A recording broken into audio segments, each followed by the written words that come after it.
An attack against a hotel in the Somali capital of Mogadishu on January 22 killed 5 people, including 2 suicide bombers, on the eve of Turkish President Tayyip Erdoğan's visit to Somalia.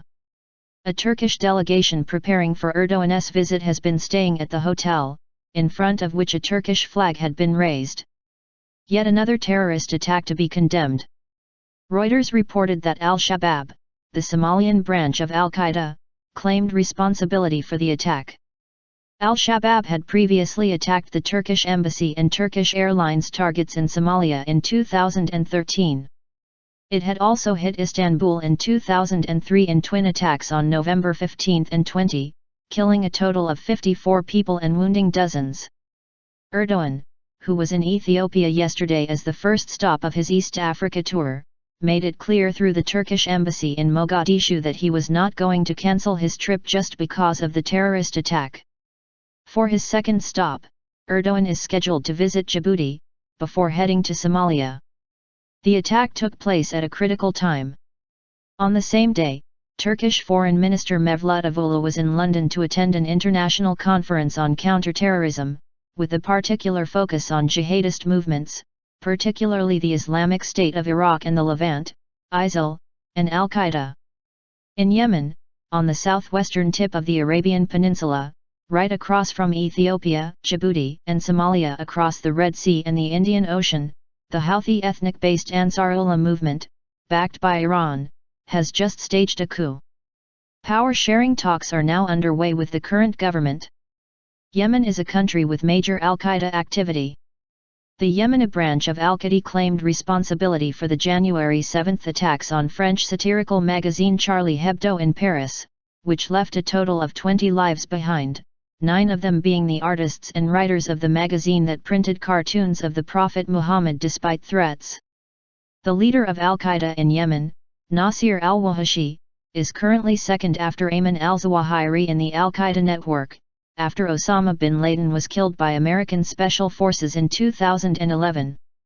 Earlier in the week, an Israeli attack killed leading Hezbollah figures near the Golan Heights in Syria, as well as an Iranian general. The targets were heavily involved in the civil war in Syria in support of the Bashar al-Assad regime.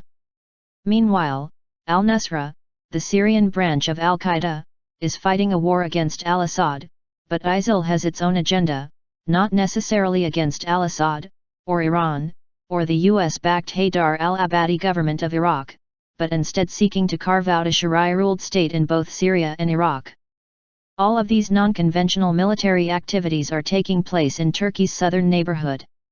Prime Minister Ahmet Davutoğlu's conservative government in Turkey is a member of the coalition against ISIL and al-Qaeda terrorism, but it does not want to commit itself fully to the war in Syria unless the U.S.-led coalition takes a clear position in favor of the toppling of al-Assad.